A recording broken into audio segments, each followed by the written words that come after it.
dia, pessoal do primeiro ano do ensino médio, ou boa tarde ou boa noite, tanto faz a hora que vocês vão ver esse vídeo. Afinal, essa é uma das possibilidades do ensino à distância, né? Sabemos que estamos fazendo isso por uma emergência, uma situação que foge ao controle de todos, né?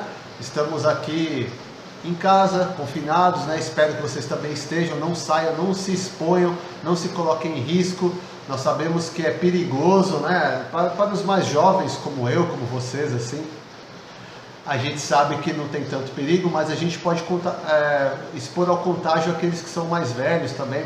E é nosso papel como formadores de opinião, como geradores de informação, e vocês são estudantes, né? Vocês estudam sobre isso, passem para eles, tá? Para eles não se exporem também, não saírem na rua quando não for necessário. Isso tudo que vocês já estão cansados de ouvir, tá? Estamos aqui na aula EAD, o ensino à distância, hoje muito famoso e difundido, em casos onde a pessoa não pode chegar até a escola. No próprio ensino médio existe uma carga horária já prevista por lei que pode ser feita para o ensino médio.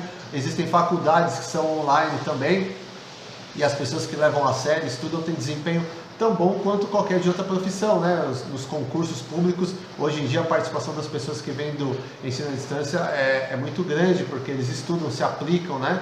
Diferente do ensino presencial, que é super importante também, mas não tem aquela ajudinha do professor, então a pessoa tem que ser disciplinada, enfim. Espero que vocês peguem um pouco desse espírito também da disciplina, de fazer os conteúdos, de verem as aulas, estudarem nesse tempo, ainda que à distância, né? E é uma satisfação para mim estar participando de vocês, da vida de vocês, pelo menos um pouco, né? Não presencialmente, como a gente gosta de fazer. Para mim é uma novidade estar falando aqui para esse aparelho, mas eu sei que vocês vão estar vendo isso, e isso é que me deixa feliz e que me conforta, né? Pessoal, falando sobre a matéria, então, história. A maioria de nós já vimos até os povos da Mesopotâmia, né? Os primeiros anos do ensino médio, acho que todos iam começar agora nos hebreus. Então, é sobre esse assunto que a gente vai falar agora, os hebreus, povo muito famoso, inclusive base da nossa civilização ocidental. Nós dizemos que nós temos os costumes judaico-cristãos. Judaico porque vem dos judeus, e cristão a gente considera, estou coçando o rosto aqui, mas eu já limpei a mão com álcool gel, já tomei banho, tudo certinho, tá? Para fazer o vídeo para vocês eu tenho que estar na minha melhor forma, né? Então, os judeus, eles são a base da civilização, assim como os cristãos também no segundo momento, né? Os costumes cristãos, a religião cristã chegou a todo o Ocidente, e como nós fomos colonizados pelos povos da Europa, nós temos essa civilização ocidental também, de religião cristã principalmente, né? Existem várias outras religiões depois que foram difundidas, mas a religião cristã é a que engloba a maior parte das pessoas no nosso continente, no nosso território aqui, né? Mas os hebreus, então, vamos falar um pouquinho, vou dar um panorama geral sobre os hebreus, falar dos pontos mais importantes, vocês podem ver, rever a aula, eu vou passar depois a foto para vocês, inclusive eu cheguei a grifar algumas frases aqui, depois nas questões que eu vou disponibilizar também, porque alguns de vocês não têm apostila. Quem tem apostila pode dar uma olhada para servir como base, quem não tem pode fazer as questões no caderno, tá? E a gente vai seguir assim dessa maneira. Então, vamos lá. Os hebreus. Onde surgiram os hebreus? Todas as aulas nós começamos falando sobre o surgimento dos povos, onde eles surgiram. Os hebreus surgiram próximo ao Rio Jordão, uma região muito árida, muito desértica. O Rio Jordão era pequeno para produzir tanto que eles precisavam de alimento, por isso eles foram povos nômades, né? Viviam se mudando, inclusive com rebanho, buscando as melhores pastagens, um povo essencialmente de pastores, povo pequeno, mas que se tornou muito importante na história. Aqui então fala sobre a origem dos hebreus. A gente pode pegar a história dos povos hebreus na Bíblia, principalmente a Bíblia é o que mais dá base para a gente falar sobre os hebreus, sobre os relatos bíblicos, as histórias de conquista deles, a história quando eles foram escravos, tudo está relatado lá, os períodos políticos que eles tiveram, e é o que a gente vai usar como base, né? Existem bases arqueológicas, existem descobertas arqueológicas que referendam o que está escrito na Bíblia, mas principalmente é o que está na Bíblia que vai dar base para a gente estudar sobre esse povo, tá? Falando sobre a origem deles, é claro que existe a origem do criacionismo, onde fala que Deus criou Adão e Eva e tudo, mas vamos começar a falar então depois do grande dilúvio, que é uma história que tem na religião dos hebreus, tem também na religião do masdeísmo, fala sobre isso. Então o grande dilúvio é um consenso entre várias religiões. A partir daí nascem povos descendentes de Sem, Sem, filho de Noé, Então esses povos que são originados de Sem são chamados de povos semitas. Entre eles nós temos os povos judeus, né, os hebreus, e os árabes. Eles são todos descendentes do mesmo homem, né, seria Sem. Então, descendendo dele vem os semitas, e os hebreus são povos semitas. Aqui nós falamos sobre a descendência deles até atingir um estágio em que eles têm um grande patriarca chamado Abraão. Abraão foi chamado de o grande pai da nação, ele que recebeu do Deus, né? Depois nós saberemos que o nome desse Deus é Iavé ou Javé, né? Inclusive no começo eles eram motivo de chacota dos outros povos, porque o Deus deles não tinha nome. Todos os deuses daquela região tinham nomes, né? Deuses como Astarote, Baal, e os povos tinham, no próprio masdeísmo, né? Tinha o deus do bem Ormuz e Arimã, todos eles tinham nome, mas o Deus dos hebreus não tinha nome. Só depois de um tempo é que Deus revelou o nome dele, que era Javé, ou Iavé. Na nossa língua é isso, na língua deles são vogais impronunciáveis, né? Nós colocamos a letra A e E para poder pronunciar o nome dele. Então, esse Deus chega a Abraão e fala, né, farei de ti pai de uma nação, você vai ser, a sua descendência vai ocupar toda a terra. Então ele faz essa promessa a Abraão de que eles vão habitar Canaã, chamada Terra Prometida.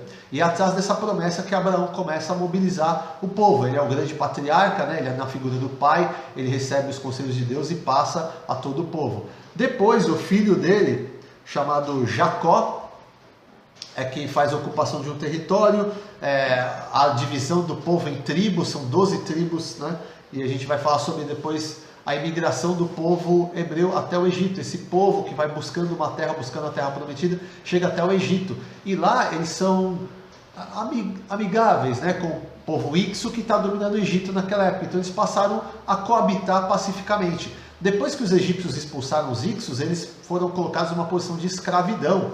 Então eles ficaram na terra do Egito durante 400 anos, durante grande parte desse vivendo como escravos. Quando surge a figura de Moisés, ele foi criado nos palácios, né, como se fosse um egípcio. Depois ele descobre que o povo dele de verdade é o povo hebreu, aquele que é escravo. E aí tem toda aquela história famosa de Moisés, onde ele pede ao faraó que retire, que deixe o povo dele sair. O faraó não deixa, é enviado as 7 pragas do Egito. Moisés conduz o povo dele a atravessar o Mar Vermelho, né? Deus, através da figura de Moisés, abre o Mar Vermelho para que eles passem. E depois que eles passam, os egípcios não conseguem passar, o mar se fecha e morrem milhares de soldados e o próprio faraó. Essa passagem é conhecida como Êxodo. Então o êxodo do Egito é essa fuga dos hebreus do Egito. Aqui na página 32 fala sobre a organização primitiva desses povos. A organização inicial é o patriarcado. Depois, quando esses povos começam a tomar maior quantidade, maior consciência da busca da terra prometida, eles começam a lutar contra outros povos. Nessa época, então, já não há mais o patriarca, já há a figura dos juízes. Os juízes, eles faziam estratégias militares, comandavam o exército e também a religião. Então, nessa época dos juízes é muito comum a luta contra os filisteus, daí que vem a guerra dos filisteus contra os hebreus e tal. Depois disso vem um período chamado de reinado, aí vem os reis. O primeiro rei de Israel foi Saul, e o segundo foi Davi, e a figura de Davi é muito conhecida por ter ganho a batalha contra o gigante filisteu. A gente conhece essas histórias bíblicas, são muito famosas entre todos nós. No período dos reis, então, o primeiro deles é Davi, o filho de Davi é Salomão, e Salomão consegue o reino mais próspero de todo o período dos hebreus. Era um reino muito rico, só que o problema de Salomão é que ele pediu para Deus inteligência, e Deus lhe deu inteligência. Deus se agradou do pedido dele de não pedir riquezas, mas sim inteligência, e Deus fez ele não só inteligente, como próspero, como muito rico também. O problema de Salomão é que ele tinha 2.000 concubinas, ele tinha 2.000 mulheres, né? Naquela época, o hebreu ele poderia ter várias esposas, desde que ele fosse o primeiro homem dessa esposa. Então não era considerado traição, porque ele era o primeiro homem dela. Então ele tinha muitas esposas, muitas delas tinham outras religiões, ele começou a se inclinar a outros deuses, deu problema e o povo acabou. Os sucessores de Salomão não deram continuidade ao reino, o reino dele foi disperso. Eles dividiram-se as 12 tribos em 10, ficando em Israel, e 2 em Judá, por isso tem a tribo de Israel e Judá. Essas tribos foram dominadas por assírios e por babilônios. Então o período do cativeiro na Babilônia, onde o povo judeu ficou preso por 50 anos, né? Ficou sendo conhecido como esse período. Depois de um tempo, os babilônios foram derrotados, os assírios também, e essas tribos se juntaram e as tribos de Judá deram o nome genérico a eles de judeus. Então, hebreus, judeus, israelitas, é tudo a mesma coisa, é tudo o mesmo povo, tá? E esse povo viveu em certa paz até que houve o domínio do Império Romano dominou sobre eles. O imperador, o Tito, ele não permitiu que os hebreus continuassem cultuando Deus. Na verdade, Tito disse que ele era um Deus e que o povo deveria cultuar ele como Deus. Como os hebreus não aceitaram, ele perseguiu os hebreus, destruiu o templo deles, perseguiu e eles se espalharam pelo mundo todo. Esse episódio é chamado como diáspora, tá? Então a diáspora é a dispersão dos hebreus, eles já não tinham mais um território. Eles só reuniram novamente depois da Segunda Guerra Mundial, quando uma parte da Palestina foi dada a eles com o nome de Israel, né? Esse é um breve panorama da história dos hebreus. A história deles que a gente conhece está lá na Bíblia, os principais feitos. Nós temos também o período depois do Novo Testamento, né, onde fala sobre Jesus, e Jesus ele é diferente, né, um pouco de Javé, que era esse Deus de guerra que mandava dominar. Jesus vem com uma proposta diferente, que é amar o próximo, né? Se alguém te agredir, você dá outra face, né? Então, aí é outro período da história, né? Mas sobre os hebreus, é isso aí que eu vou falar para vocês. Aí temos páginas de atividade, que são as páginas 34 e 35. E no final eu coloquei uma outra perguntinha lá, porque tem 5 perguntas, eu coloquei a pergunta 6. Eu vou passar para vocês. A pergunta é: o que foi o êxodo e o que foi a diáspora? Vocês vão ter isso daí por escrito, eu vou colocar, disponibilizar esse material. Então é assim que nós vamos fazer esse capítulo sobre os hebreus, tá bom? Pessoal, o vídeo já ficou um pouquinho longo, eu agradeço a atenção de vocês, desejo muito que tudo se restabeleça, a gente volte a ter esse convívio, tá? Cuidem-se e um grande beijo para vocês, tá? Beijo do Magro aqui. Tchau, tchau.